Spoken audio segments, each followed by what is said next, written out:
الحمد لله وكفى والصلاة والسلام على رسوله المصطفى وعلى آله أهل التقوى.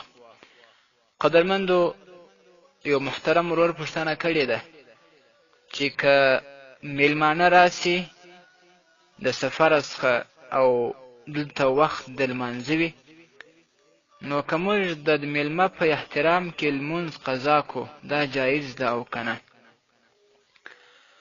قدرمند وروره، لمونځ د جنگ په ډګر کې چې دوی سترې لښکرې مقابل کې سره ولاړې وي، په هغه وخت کې لا قضا کول صحیح نه دي. که چېرته د جنگ په ډګر کې لا د لمونځ قضا کول صحیح وای، نو د خوف د لمانځه حکم به نه نازلېده.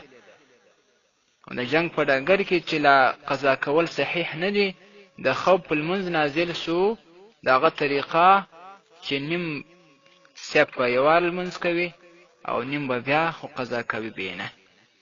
نو دا شان د میلمه په احترام کې په هیڅ توګه باندې، په هیڅ ډول باندې لمونځ قضا کول جواز نه لري، دا جایز نه دي.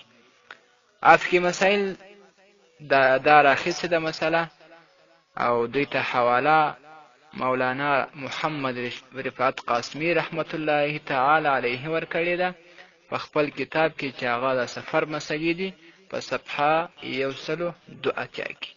والسلام علیکم ورحمت الله وبرکاته. تاسې د اسلامي پوښتنو جوابونکی مولوي حکیم الله صابر الحنفي صاحب د پوښتنو لپاره د رابطې نمبر 0029 314 88 414.